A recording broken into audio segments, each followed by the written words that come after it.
آپ نے جو سوال کیا اور اس کے بعد اس پر بہت سارے سوالات کیے، اس کا ایک ہی جواب ہے کہ ہم نے اللہ تبارک و تعالیٰ نے جو ہم پر احسان کیا کہ ہمیں محمد عربی صلی اللہ علیہ وسلم کا امتی بنایا، اور پھر ہمیں امتی بنانے کے بعد ہمیں بتا دیا کہ لَقَدْ كَانَ لَكُمْ فِي رَسُولِ اللَّهِ أُسْوَةٌ حَسَنَةٌ، تمہارے لیے دنیا میں اور کوئی چیز نہیں ہے، کوئی آئیڈیل تمہارا نہیں ہے، کوئی تمہارا لیڈر اور قائد نہیں ہے، کوئی تمہارا رہبر و رہنما نہیں ہے، وہ ایک ہی ہیں، وہ محمد الرسول اللہ صلی اللہ علیہ وسلم ہیں۔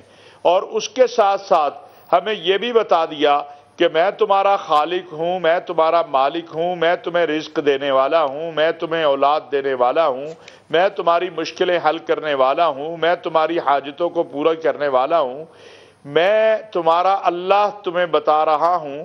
اور رسول اللہ صلی اللہ علیہ وسلم کو رب کریم نے مخاطب کر کے کہا کہ قل ان کنتم تحبون اللہ فاتبعونی یحببکم اللہ ویغفر لکم ذنوبکم، اے میرے پیارے حبیب اپنی امت کو بتا دو یہ میرے سے محبت کرنا چاہتے ہیں کیونکہ میں ان کا خالق و مالک ہوں، تو ان کو بتا دو مجھے ان کی محبت نہیں چاہیے، مجھے آپ کی اتباع چاہیے، اور اگر یہ آپ کی اتباع کریں گے تو میں ان سے محبت بھی کروں گا اور ان کو بخش بھی دوں گا۔ آپ دیکھ رہے ہیں کہ گزشتہ 3-4 سال سے ہمارے یہاں ریاست مدینہ کے اوپر کافی بات ہو رہی ہے۔ سر، آپ کے خیال میں عمران خان ریاست مدینہ کیوں نہیں بنا سکے ہیں؟ اور مولانا طارق جمیل صاحب کا تو کہنا یہ ہے کہ عمران خان اس لیے ناکام ہو گئے چونکہ قوم نے خود کو بدلنا ہی نہیں چاہا۔ گزارش یہ ہے کہ ہم 75 سال کی بات کریں، ہم 3 سال کی بات نہ کریں۔ کوئی ایسی حکومت آئی ہے اس ملک میں جس نے کسی نے نظام مصطفیٰ کی بات کی، کسی نے شریعت بل کی بات کی، کسی نے مدینہ منورہ کی طرز کی ریاست کی بات کی؟ آپ دیکھتے آئیے جو کچھ، اور بالخصوص 80 کی دہائی کے بعد ضیاء الحق صاحب کے جو دور تھا وہ آپ دیکھ لیں۔ علامہ طاہر اشرفی صاحب ہمیں اتنا پیچھے نہ لے کے جائیں، مجھے یہ بتائیں سر، میرا سوال یہ ہے کہ آپ بھی اس مقصد کے ساتھ تھے نا، عمران خان کا یہی مقصد تھا، تو ظاہر ہے آپ بھی ان کے ساتھ تھے، آپ معاون خصوصی تھے اس وقت میں، تو کیا عمران خان یہ ریاست مدینہ کے حوالے سے آپ سے کیا بات کیا کرتے تھے کہ انہوں نے کس طرح سے اس کام کو مکمل کرنا ہے، یا آپ کے خیال میں کوئی تیاری ہی نہیں تھی؟ عمران خان صاحب نے اسلامی نظریاتی کونسل کے وفد سے ملاقات کی، اس میں اسلامی نظریاتی کونسل کے ممبران نے ان سے کہا کہ آپ مدینہ منورہ کی طرز کی ریاست کی بات کرتے ہیں تو آپ کو اسلامی نظریاتی کونسل اپنی سفارشات تیار کر چکی ہے، وہ ہم آپ کو پیش کرتے ہیں، آپ مرحلہ وار اس کا نفاذ کر دیں۔ انہوں نے کہا کہ ٹھیک ہے، میں ایک کمیٹی بناتا ہوں جس میں ایک میرے دفتر کا آدمی شامل ہوگا، وزارت قانون ہوگی اور اسلامی نظریاتی کونسل ہوگی۔ نہ وہ کمیٹی بنی، نہ اس پر عمل درآمد ہوا۔ حامد رضا صاحب، میں اس پہ آپ کا کامنٹ لوں گی، لیکن پہلے یہ فرمائیے گا کہ کیا خیال ہے کہ عید میلاد النبی صلی اللہ علیہ وآلہ وسلم اور 12 ربیع الاول جو ہے یہ صرف بڑے زور و شور سے، بڑی خوشی سے منانے کا ہی دن ہے، یا آپ سمجھتے ہیں کہ اس دن ہمیں یہ عہد بھی کرنا چاہیے کہ اسوہ حسنہ کو ہمیں اپنی زندگی میں لانا ہے؟ بسم اللہ الرحمن الرحیم، الصلاۃ والسلام علیکہ یا سیدی یا رسول اللہ وعلی آلکہ و اصحابکہ یا سیدی یا حبیب اللہ۔ پارس بی بی، میں آپ کے توسط سے سب سے پہلے تمام عالم اسلام کو بالعموم اور اہالیان پاکستان، مسلمانان پاکستان کو بالخصوص نبی پاک صلی اللہ علیہ وسلم خاتم النبیین کے جشن ولادت کے موقع کے اوپر مبارکباد پیش کرتا ہوں، اور آپ نے جو اتنا خوبصورت انٹرو دیا میں اس کے اوپر آپ کو مبارکباد پیش کرتا ہوں کہ الحمدللہ آپ نے جس طریقے سے انٹرو دیا، میرا خیال ہے اس کے بعد گفتگو کی کوئی صورت باقی نہیں بچتی، لیکن بہرحال نبی پاک صلی اللہ علیہ وسلم باعث تخلیق کائنات ہیں، یعنی وہ پرسنالٹی ہیں جن کی وجہ سے کائنات کو اللہ رب العزت نے تخلیق کیا۔ تو آپ یہ سمجھ لیں کہ جب کائنات جس ذات کی وجہ سے تخلیق کی گئی، اگر ہم ان کے میسج پر عمل نہیں کرتے، جشن عید میلاد النبی منانا ایک سیپریٹ چیز ہے، اور اس کی حقیقی روح یہ ہے کہ مسلمانوں کے لیے اللہ رب العزت نے قیامت تک اپنی کتاب قرآن پاک کو نازل فرمایا نبی پاک صلی اللہ علیہ وسلم پر، اور پھر قرآن پاک کی تفسیر جو ہے وہ سیرت النبی صلی اللہ علیہ وسلم ہے، وہ نبی پاک صلی اللہ علیہ وسلم کی زندگی ہے۔ آج ہم پاکستان میں اور پورے عالم اسلام کے اندر جن مشکلات کا شکار ہیں، جن بحرانوں کا شکار ہیں، اس کی بنیادی ایک وجہ جو کہ بنیادی وجہ ہے وہ یہ ہے کہ ہم اپنے آپ کو سنت نبوی صلی اللہ علیہ وسلم پر عمل کرنے سے روک چکے ہیں۔ ہاں، for the time being, for a certain period of time ہم اپنے جذبات کا اظہار ضرور کرتے ہیں، لیکن میں یہ سمجھتا ہوں کہ یہ کھوکھلے نعروں سے کچھ نہیں بنتا۔ اصل چیز یہ ہے کہ نبی پاک صلی اللہ علیہ وسلم نے جس طرح ہمیں زندگی گزارنے کا حکم فرمایا، اور آپ کی اپنی زندگی ہمارے سامنے، آپ کی سیرت ہمارے سامنے موجود ہے، اگر اس کے اوپر ہم عمل کرتے ہوئے جشن میلاد النبی صلی اللہ علیہ وسلم منائیں تو میرا خیال ہے کہ وہ جشن بھی دوبالا ہوگا اور عالم اسلام اور پاکستان کے مسائل بھی دور ہوں گے۔ سر، آپ اس بات سے اتفاق کرتے ہیں کہ عمران خان ریاست مدینہ بنانے میں اس لیے ناکام ہوئے چونکہ یہ قوم خود کو بدلنا ہی نہیں چاہتی تھی، یا آپ سمجھتے ہیں کہ اس کی کچھ اور وجوہات بھی تھیں؟ چونکہ جو عمران خان کے سیاسی مخالفین ہیں وہ یہ کہتے ہیں کہ یہ تو بھائی صرف ایک سیاسی نعرہ تھا، وہاں تو ایسی کوئی ریاست بنانے کی نیت ہی نہیں تھی۔ ایک دن کے اندر یہ چینج نہیں آنی، 75 سال کا معاشرے کا بگاڑ ہے جسے آپ نے اصلاح کے اوپر لے کے آنا ہے، تو وہ 1 سال میں 2 سال میں نہیں ہو سکتا۔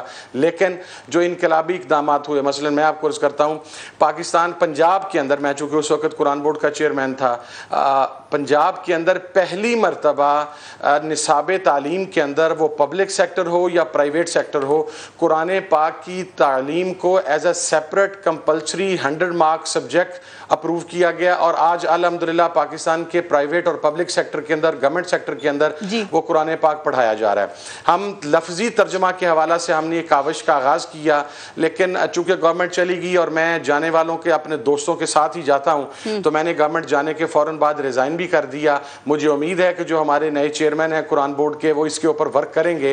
سیرت النبی صلی اللہ علیہ وسلم کو ہم نے 5ویں کلاس سے لے کے ماسٹرز تک ہر چیپٹر کا لازمی حصہ بنایا۔ دیکھیں بے تحاشا اقدامات ہیں۔ پھر وہ لنگر خانوں کا جو کانسیپٹ ہے، ریاست مدینہ بیسیکلی ہے کیا؟ ریاست مدینہ بیسیکلی اسلامی فلاحی ریاست کا کانسیپٹ ہے، اور اسلامی فلاحی ریاست کا کانسیپٹ یہ ہے کہ غریب تک بیسک نیسیسٹیز آف لائف پہنچنی چاہیے، انصاف سب کے لیے برابر ہو، کی ایکسس ہر چیز تک ہونی چاہیے، یہ بھی بڑا اہم نقطہ تھا، انصاف سب کے لیے برابر ہو۔ یہ تو بنیادی پرنسپل ہے اسلام کا، لیکن پھر حکومت چلی گئی، دور حکومت میں اٹھائے گئے ہیں، اور یقیناً بہت ساری کی ابھی گنجائش باقی ہے۔ حافظ حمداللہ صاحب، آپ بھی اس پہ کامنٹ کیجئے گا، لیکن اس سے پہلے سر، آپ صلی اللہ علیہ وآلہ وسلم کا ایک ایک عمل ہمارے لیے مشعل راہ ہے۔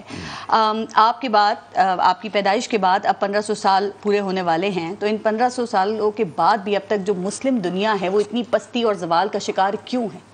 بسم اللہ الرحمن الرحیم۔ جناب رسول اللہ علیہ وسلم کی زندگی کا بعثت کا مقصد کیا تھا؟ جس طرح انہوں نے ایک طرف یہ کہا کہ انما بعثت لاتمم مکارم الاخلاق، میری بعثت، میری رسالت، میری نبوت کا مقصد اخلاق سنوارنا، کردار سنوارنا، کردار بنانا، لیکن ساتھ ساتھ یہ بھی کہا کہ لیظہرہ علی الدین کلہ۔ قرآن میں 3 مقامات میں فرمایا کہ میں صرف انفرادی زندگی کی تبدیلی کے لیے نہیں آیا ہوں کہ میں انسانیت کی شخصی زندگی کو بہتر کر سکوں، اس میں انقلاب لے کے آؤں، بلکہ میں ریاستی امور کے لیے، یعنی دین کی غلبے کے لیے، تمام ادیان پر میں اس مقصد کے لیے بھی آیا، نظام بنانا۔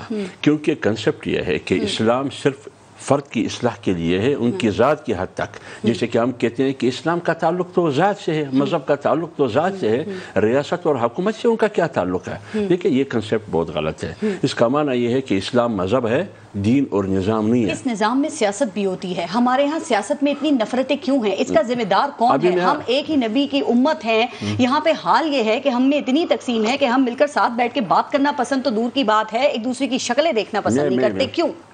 اس پر ہم خود عمل نہیں کرتے ہیں نا، اس پر تو یہی ہے کہ ہم خود عمل نہیں کرتے، ہمارے یہاں جو سیاست کا حال ہے، ہم خود ذمہ دار ہے بھائی، ہم خود ذمہ دار ہے۔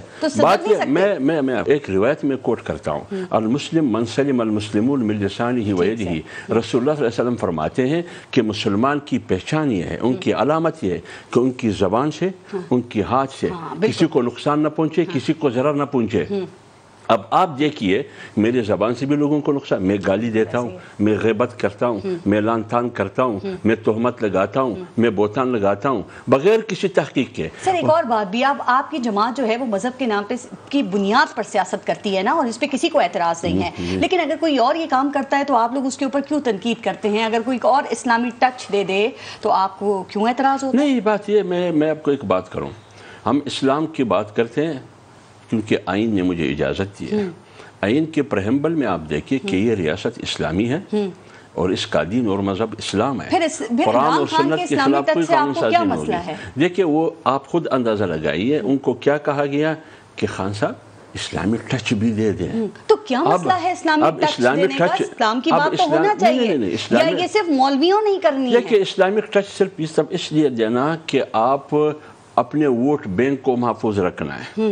اسلامک ٹچ آپ صرف یہ اس لیے دینا کہ لوگوں کی ہمدردیاں وصول کرنا ہے. آپ ایسا نہیں کرتے؟ آپ ریاست مدینہ کی بات کرتے ہیں, آپ کا مقصد یہی ہے. مجھے ایک بات بتائیے, اسلامی نظریاتی کونسل آئینی ایک ادارہ ہے, اس میں ہزاروں سفارشات موجود ہیں. پونے 4 سال میں عمران خان تو یہ کر سکتا تھا کہ اس کی روشنی میں 10 قانون تو قرآن و سنت کی روشنی میں وہ کر سکتے تھے قانون سازی, لیکن 10 میں سے ایک مجھے بتایا انہوں نے کی نہیں کی. میں آپ کو درجن سے زیادہ ان کے ایسے اقدامات بتا سکتا ہوں جو قرآن و سنت کے خلاف ہے. ان کی روش, ان کی حکومت, ان کا کردار, ان کی گفتار. آپ بتائیے اچھی باتیں بتا سکتے ہیں آپ؟ نہیں ہے ان کی حکومت میں خدا, میں خدا کو گواہ کرتا ہوں. میں کہتا ہوں کہ مولانا عمران خان نے قطعاً ایک ہی کام ریاست مدینہ کے تقاضے کے مطابق انہوں نے نہیں کیا. اگر کرتا تو سب سے پہلا اعتراف میں کرتا, لیکن نہیں کیا انہوں نے جتنا نقصان ریاست مدینہ کے نام پر ریاست مدینہ کو پہنچایا ہے کسی نے بھی نہیں پہنچایا. بریک لیتے ہیں, دیکھتے رہیے گا نیوز بھی.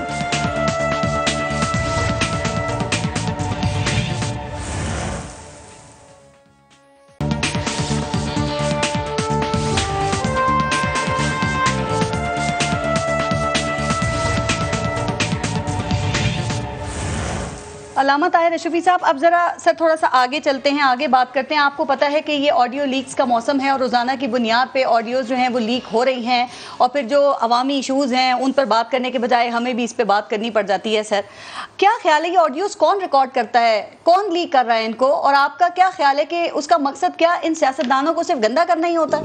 گزارش یہ ہے کہ کیا جو ملک کا سربراہ ہوتا ہے اسے نہیں پتا ہوتا کہ کون ریکارڈ کرتا ہے اور کون ریکارڈ نہیں کرتا ہے؟ آپ کی ہنسی سے میں سمجھی آپ کیا سمجھ گئے ملک کے سربراہ کوئی ایسا سربراہ, اور ہمیں بتانے والے ہیں کوئی ایسا سربراہ, ایک منٹ مجھے اگر آپ کوئی ایسا سربراہ ہے ملک کا جس نے لوگوں کے فون نہ ریکارڈ کروائے ہوں؟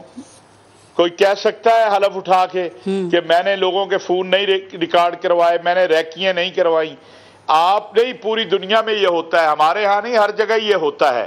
لیکن جو کچھ آ رہا ہے اس سے تو بہت سی چیزیں واضح ہو رہی ہیں نا. اس سے یہ جو ابھی ہم مدینہ کی ریاست یا اسلامی ریاست یا اسلامی قانون اور قرآن کریم کے حوالے سے ضیاء الحق صاحب کے دور میں بہت سارے کام ہوئے ہیں, ہمیں انہیں بھی یاد رکھنا چاہیے.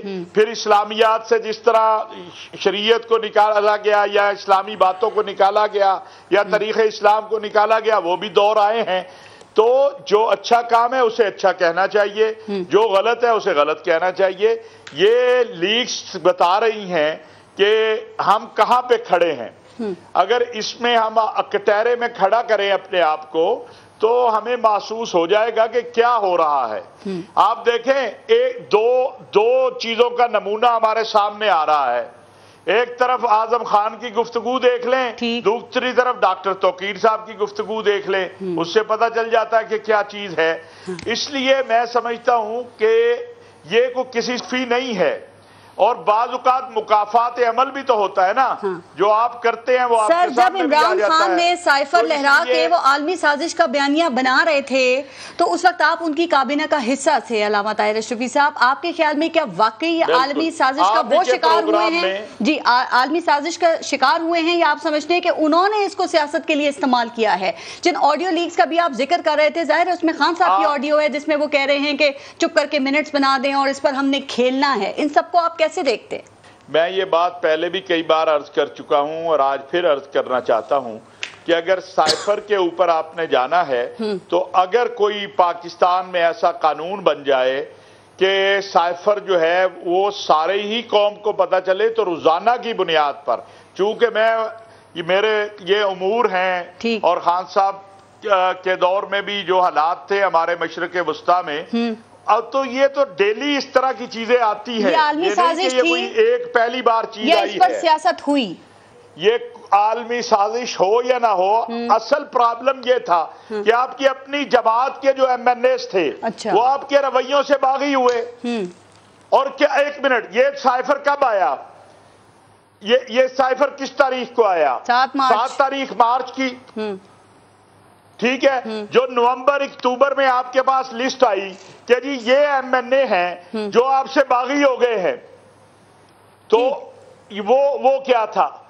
لہذا بالکل اس میں ایک بات پھر کہوں، میں وہی بات آج بھی کہوں گا جو میں نے اس وقت کہی کہ اس میں 1-2 جملے جو وہاں سے کہے گے جو بنیاد بنے سفیر کی طلبی کے، وہ غیر مناسب تھے. لیکن میں سمجھتا ہوں کہ اس بیرونی سازش سے زیادہ ہماری جو عمران خان صاحب کی حکومت اور ان کی پارٹی کے اندر ایک بدنظمی کہہ لیں یا اسے جو بھی کہہ لیں، اس کا زیادہ عمل. اچھا طاہر اشرفی صاحب، آپ نے 30 سپٹمبر کو ایک ٹویٹ کیا تھا کہ کابینہ کے اجلاس میں دوست ممالک کے ذمہ داروں کے خلاف گفتگو کو ان ممالک کے سفارتکاروں کو بتانے والے کون تھے؟ سر یہ آپ کس گفتگو کا ذکر کر رہے ہیں، اور یہ ان ممالک تک یہ بات کس نے پہنچائی تھی؟ جو کابینہ میں بیٹھتے ہیں انہوں نے ہی پہنچائی ہوگی نا. میں تو کابینہ میں نہیں بیٹھتا تھا. سر آپ ان کی کابینہ کا حصہ نہیں تھے؟ انہوں نے ہی پہنچائی ہوگی نا. آپ کو کس نے بتایا یہ بات؟ نہیں، میں کابینہ کے اجلاسوں میں نہیں بیٹھتا تھا، لیکن یہ بات سب کو پتا، آپ کو بھی پتا ہے کیا بات ہوئی، اسلامی ممالک کے سفیر نے بتایا، کس نے پہنچائی. نہیں، مجھے اسلامی دنیا سے جو بہت سارے، ایک نہیں بہت سارے سفارتکار تھے، بہت ساری ایسی گفتگو ہوتی تھی کہ جو بہرحال قابل اعتراض تھی، اور اس کے پھر ہم نے اس کو بھگتا بھی ہے. خان صاحب سے ناراض تھے؟ یہ نہیں ہے، یہ کوئی مخفی باتیں نہیں ہیں. نہیں، اگر آپ بیٹھ کے کسی ملک کے ذمہ دار کو گالی دے دیں یا آپ کسی ملک کے ذمہ دار کے حوالے سے غیر ذمہ دارانہ گفتگو کریں تو وہ آپ کو پھول تو نہیں پھر بھیجیں گے نا. کوئی بھی ملک تو علامہ صاحب یہ ہمارے بارے میں کرے، جس طرح میں ابھی آپ کو کہہ رہا ہوں، میں آپ کو کہہ رہا ہوں کہ وہ جو امریکی نمائندہ تھا اس نے کچھ جملے جو ہمیں بتائے گئے وہ جملے بالکل قابل اعتراض ہی نہیں، قابل احتجاج تھے، جس پر احتجاج ہوا. اس کا مطلب خان صاحب کی کابینہ کی خبریں اور باتیں باہر نکلتی رہی ہیں اور یہ انہی کے قریبی لوگ یہ کام کرتے رہے اور آگے بڑھاتے رہے. لیکن علامہ طاہر اشرفی صاحب پھر یہ بھی تو ہو سکتا ہے نا، یہ بھی تو ممکن ہے کہ جو آڈیو لیکس ہو رہی ہیں یہ بھی انہی کے قریبی لوگوں نے ریکارڈ کی ہوں اور اب وہ اس کو لیک کر رہے ہیں اور خان صاحب اس حکومت اور اداروں کو شک کی نگاہ سے دیکھ رہے ہیں. مجھے تو اس میں کوئی شک نہیں ہے. ٹھیک. حامد رضا صاحب، آپ سمجھتے ہیں کہ پہلے عمران خان کے آڈیو لیک ہونے کے بعد ان کا عالمی سازش کا بیانیہ ناکام ہوا، اس کے بعد ابھی جو ایک ان کی یہ ہارس ٹریڈنگ کے حوالے سے بھی کل ایک آڈیو لیک ہوئی ہے، اس کے بعد ہارس ٹریڈنگ کی جو وہ مخالفت کرتے تھے وہ بیانیہ بھی دھڑم سے نیچے آ گرا؟ دیکھیں، میں نہیں سمجھتا کہ ان کا وہ جو ایک موقف ہے رجیم چینج کے حوالہ سے اس کو کسی قسم کا کوئی نقصان پہنچا ہے. لیکن ایک چیز میرا سوال ہے تمام لوگوں سے کہ ہمارے اقتدار کے ایوانوں کے اندر بیٹھ کر کیا وہاں پر قرآن و حدیث پڑھائی جاتی ہے؟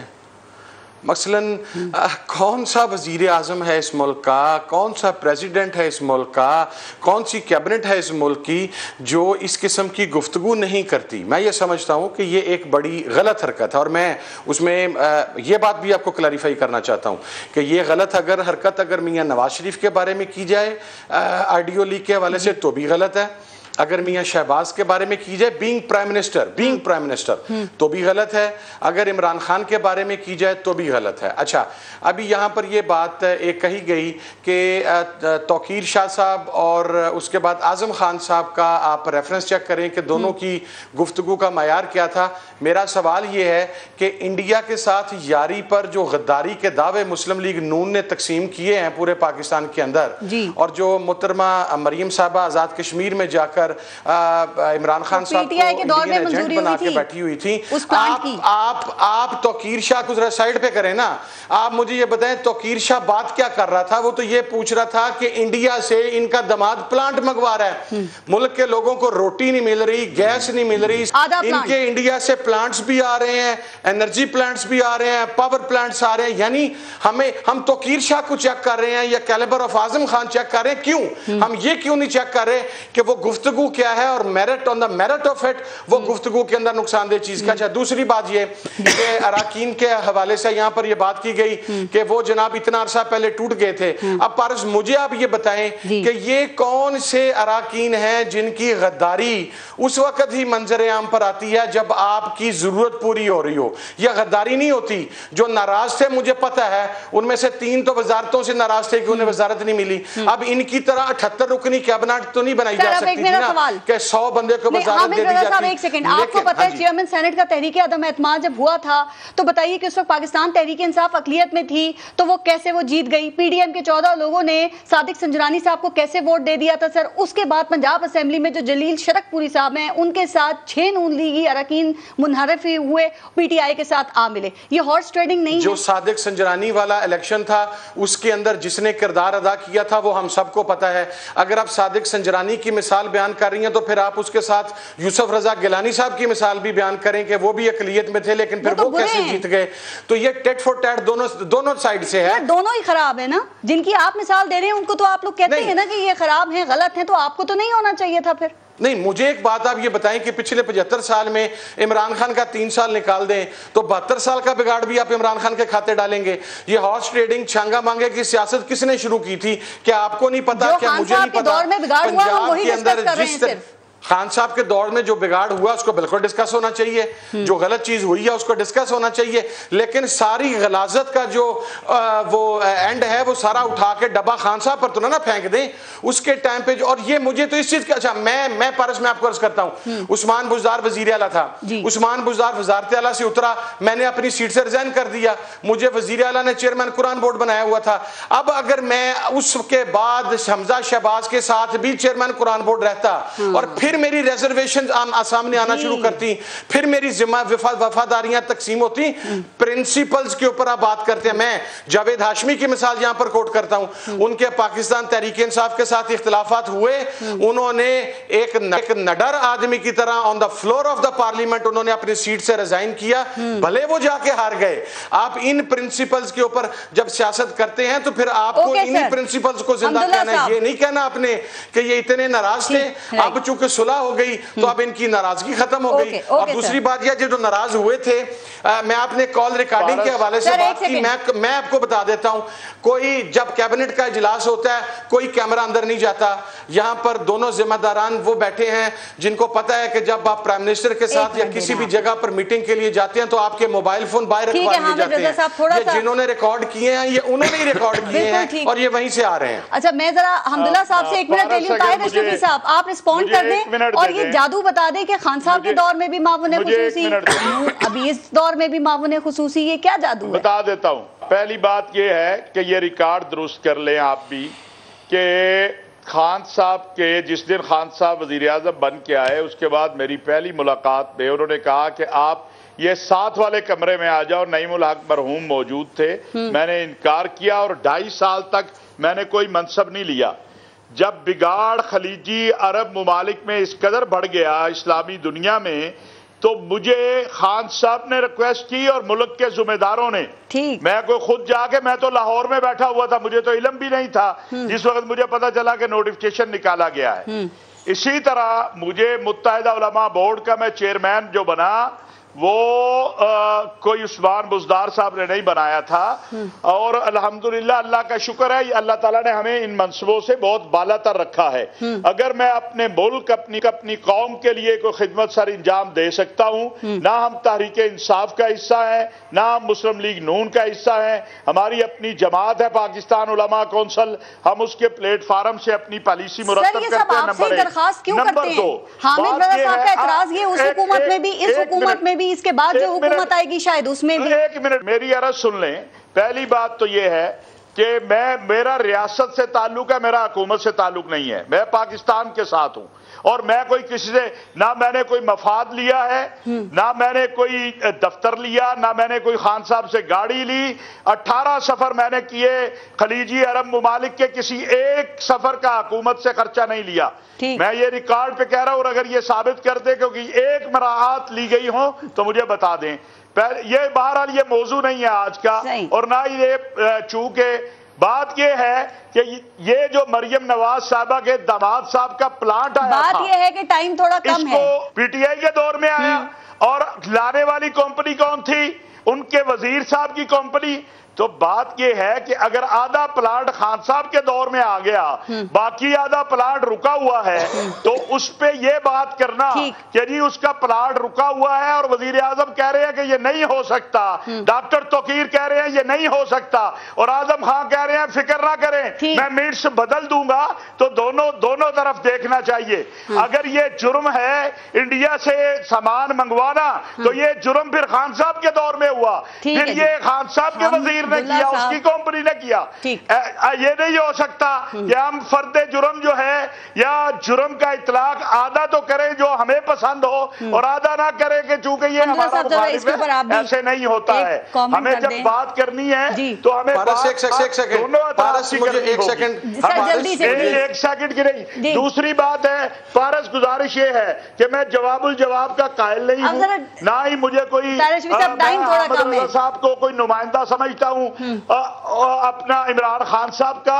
اگر جواب دینا ہوگا تو ان کے نمائندے خود مجھے جواب دے لیں گے یا میں انہیں جواب دے دوں گا. پی ٹی آئی کے ساتھ ہیں، اتحادی ہیں پی ٹی آئی کے، شانہ بشانہ کھڑے ہیں. فارس صاحب آپ میرا جواب لیں گی؟ جب یہ بائنڈنگ ہے، حضرت موصوف نے فرمایا کہ میں تو ریاست کی نمائندگی کرتا ہوں، میں مسلم لیگ نون یا پی ٹی اے کی نمائندگی نہیں کرتا. تو پھر اب مریم نواز کو ڈیفینڈ کیوں کر رہے ہیں؟ وہ مسلم لیگ نون کے لوگوں کو کرنے دیں، آپ مریم نواز کے وکیل نہ بنیں. دوسری بات یہ ہے کہ انہوں نے فرمایا، اب میں جواب میں نے آپ کی گفتگو میں نہیں ٹوکا، آپ نے فرمایا میں نے کوئی مراعات نہیں لی، آپ نے متحدہ علماء بورڈ کی گاڑی ابھی 2 دن پہلے واپس کی ہے، آپ نے وہ گاڑی 2 دن پہلے آپ نے متحدہ علماء بورڈ کا دفتر لیا ہے، آپ نے اس کا ٹیلی فون استعمال کیا ہے، آپ نے تمام مراعات استعمال کی ہیں. آپ کو تو اتنی تمیز نہیں ہے کہ گفتگو کا طریقہ یہ گفتگو کس طریقے کے ساتھ کی جاتی ہے. آپ ہر وقت بدتمیزی پر آمادہ نظر آتے ہیں، ہر وقت بدتمیزی پر آمادہ نظر آتے ہیں. آپ کو گفتگو کرنے کے آداب نہیں ہیں. آپ کو یہ نہیں پتا کہ جب آپ کی گفتگو کے درمیان کوئی آدمی نہیں بولا تو آپ کو بولنے کا حق نہیں ہے. آپ کو شرم آنی چاہیے تھی جب عمران خان نے آپ کو مشیر بنایا، جس انہوں نے گورنمنٹ دی ہے، آپ کو نواز شریف کے جاز کے اندر یہ آپ کی اقتدار پرستی، یہ آپ کی اقتدار پرستی، اس کا حقیقی چہرہ پوری قوم کے سامنے آ چکا ہے. جس طریقے سے مذہب کو بلیک میلنگ کے لیے استعمال کیا، آپ نے مجھے اس بات پر مجبور نہ کریں کہ میں پھر کریکٹر اسیسینیشن کے اوپر آؤں، میں پھر راز کھولوں، جس کے بعد میں آپ کو بتا لگے کہ آپ کی ذات کی حقیقت کیا ہے. آپ لوگوں کی کریکٹر اسیسینیشن میں شامل ہے. بندہ اپنا کردار دیکھے، بندہ اپنی عقل دیکھے، بندہ اپنا پولیٹیکل ویٹ دیکھے، اور اس کے بعد سر آپ دونوں کو موقع مل گیا، بھرپور آپ نے بات کر لی ہے، بھرپور آپ نے شکوہ جوابی شکوہ کر لی ہے. اب ذرا پلیز حمداللہ صاحب کی بات سنیں. آپ کو یہ نہیں پتا پارس ان کو چیک کروائیں حامد رضا صاحب پلیز ہے ٹھیک یہ اس وقت ہوش میں ہے یا نہیں، یہ اس وقت ہوش میں ہے، اتنی بڑی رات ہے، اتنا مبارک دن ہے. حمداللہ صاحب آپ کی ذرا اندر مشیر، ہر گورنمنٹ کے اندر مشیر، بورڈ میں کیا کرتے ہیں متحدہ علماء بورڈ کے سر دیکھیں میں آپ دونوں کا مائک بند نہیں کروا رہی، لیکن پلیز اب آپ لوگ خاموش ہو جائیے، دونوں کو ٹائم مل گیا. حامد رضا صاحب ہو گیا سر، پلیز جواب ہو گیا آپ کا. دائرہ شفیع صاحب سر ڈسپلے کر تھوڑے بوٹ پالش کر، میری بدماشی میں نے دیکھی ہے، میں نے دیکھی ہے، میں اخلاقیات شعری شخص نہیں ہوں. ٹائم ختم ہو گیا ہے. 100 میں نے پہلے مرتبہ دیکھے ہوئے ہیں، آئندہ بھی دیکھ لوں گا. سر بہت بہت شکریہ علامہ طاہر شفیع صاحب آپ کا بھی، حامد رضا صاحب آپ کا بھی. پارس بی بی میں نے ان کی گفتگو میں لیکن آپ دونوں نے بھرپور موقع دیا، ایک سیکنڈ کے ایک دوسرے کو جواب بھی دے دیا. اب حمداللہ صاحب ڈسکشن لیں پلیز. میں نے ایک سیکنڈ کے لیے جھوٹ بولتے ہو. سر میں ویسے نا آدمی کی گفتگو میں کسی قسم بڑے دن پہ آپ لوگوں سے یہ ایکسپیکٹ نہیں کر رہی تھی. You have to decide. سر آپ میری سنیں گے تو میں ڈیسائیڈ کروں گی نا کچھ. حامد رضا صاحب آپ خاموش ہیں، ایک سیکنڈ. طاہر شفیع صاحب ایک سیکنڈ پلیز. بہت شکریہ آپ دونوں کا سر. میں سمجھتی تھی آپ ایک ایک کر کے بات کریں گے، ایک ایک کر کے جواب دیں گے. سر نہیں یہ آپ عوام کو ڈیسائیڈ کرنے دیں. حمداللہ صاحب آخری کامنٹ. سر ایک سیکنڈ بس. علامہ طاہر شفیع صاحب اور حامد رضا صاحب. طاہر شفیع صاحب، علامہ صاحب ذرا سنیں حمداللہ صاحب کیا کہہ رہے ہیں پلیز.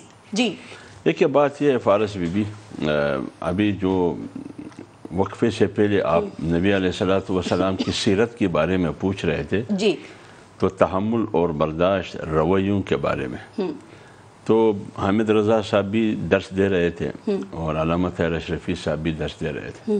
اب خود دونوں ایک دوسرے کو دیکھ کر ان سے انحراف کر رہے ہیں. بس کیا کرے، اللہ تعالیٰ ہمیں ہدایت کرے. جہاں تک آڈیو لیکس کی بات ہے، سر ایک سیکنڈ سر مکمل کرنے دیں پلیز. حامد رضا صاحب پلیز دیکھیں سر، ان کو بات کرنے دیں. میں صرف ایک سیکنڈ. حافظ صاحب میں آپ کا بڑا احترام کرتا ہوں، میری ریکویسٹ یہ ہے حافظ صاحب، آپ کو پتہ ہے میں جب بھی پروگرام میں آتا ہوں میں اپنے کسی قابل احترام مہمان کی گفتگو کے دوران نہیں بولتا تھا. اشرفی صاحب نے اپنی گفتگو کی، میں نے ان کی گفتگو میں کوئی انٹرفیرنس نہیں کی، لیکن میرے پہلے نقطے کے اوپر وہ آگے سے بولنا شروع ہو گئے تو یہ اخلاقیات کے خلاف ہے. دیکھیں میں جہاں تک آڈیو لیکس کی بات ہے، بنیادی بالکل میں نہیں بولا، میں سر آپ بولیے، آپ سے میں نے جواب لیا، پھر ان کے جواب میں بھی بات کی. سر آپ سن لیتے نا بات کو. طاہر اشرفی صاحب آپ علامہ ہیں، آپ کو لوگ فالو کرتے ہیں، آج کیا لوگوں نے سیکھا ہوگا آپ سے؟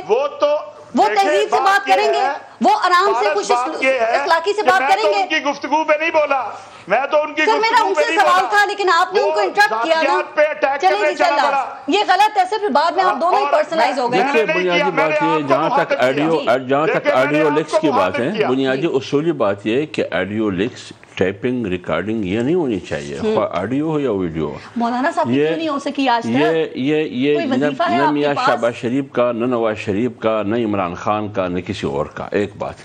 دوسری بات یہ ہے، فرض کرے آڈیو لیکس یہ ریکارڈنگ ہوتی ہے تو یہ ریکارڈنگ کی تعریف تو سب سے پہلے عمران خان نے کی کہ ریکارڈنگ ہونی چاہیے. کیوں نہیں ہونی چاہیے؟ آپ کے پاس ان کی کلپس موجود ہیں، خفیہ ریکارڈنگ، کال ریکارڈنگ، آڈیو کے ذریعے، ویڈیو کے ذریعے. عمران خان نے خود اپریشیٹ کیا ہے کہ یہ ہونا چاہیے. کرتی ہیں لیکن مجھے کوئی اعتراض نہیں ہے، کوئی اعتراض نہیں ہے، مطلب کوئی اعتراض نہیں ہے. دیکھیں ریاست کو نقصان اگر پہنچ سکتا ہے معیشت کے ذریعے تو ریاست کو اس سے بھی نقصان پہنچ رہا ہے کہ وقت کا وزیر اعظم، وقت کا وزیر خارجہ، پرنسپل سیکرٹری اسد عمر یہ آپس میں بیٹھ کے ریاست کے خلاف سازش کر رہے ہیں. اب حل کیا ہے؟ حل بتا دیں چونکہ سارا ٹائم تو آپ کے دوستوں نے لڑائی میں. دیکھیں نا حل آسان ہے. ابھی ہارس ٹریڈنگ کے حوالے سے ان کا موقف کیا رہا ہے آپ خود بتائیے. ضمیر فروش، ڈاکو، لٹیرے، بیڑ بکریاں لوگوں کو کہا کرتے تھے کہ ان کے بچوں سے شادیاں نہیں ہونی چاہیے، لیکن آج خود ان کی آڈیو لکھ ہوئی وہ ہارس ٹریڈنگ کی ترغیب دے رہے ہیں اور یہاں تک کہتے ہیں کہ 5 تو میں نے خریدے ہیں، 5 کا بندوبست آپ کریں. لہٰذا یہ شخص ہے اسی طرح. حل یہ ہے اس کا. آڈیو لیکس اور سائفر کی تحقیقات میں بالکل حکومت نے کمیٹی تشکیل دی ہے، لہٰذا اس کی تحقیقات ہونی چاہیے اور اس کا سد جواب اصولی طور پر ہونا چاہیے. آزادانہ فورم نہیں ہونا چاہیے جس کی تحقیقات پہ سب کو یقین ہو. آزادانہ فورم کیا آسمان سے فرشتے کمیشن بنا دیں تو یہی ہے نا. دیکھیں نا یہ جو کمیٹی بنی ہے اس میں تمام ادارے ہیں، تمام ایجنسیاں اس میں موجود ہے، ISI اس میں موجود ہے، MI موجود ہے، IB موجود ہے، آپ کے FIA اس میں موجود ہے. تو اس سے بڑھ کر آپ کو کس طرح کی کمیشن آپ چاہتے ہیں؟ ٹھیک، میں تو یہی چاہتا ہوں کہ اصولی طور پر ان چیزوں کا سد جواب ہونا چاہیے. حافظ حمداللہ صاحب، حامد رضا صاحب، علامہ طاہر اشرفی صاحب، بہت بہت شکریہ، بہت بہت شکریہ آپ سب کا پروگرام میں شرکت کی. اپنا اور اپنے ملک کا خیال رکھیے. پارس جہاں سے اجازت دیجیے. اللہ نے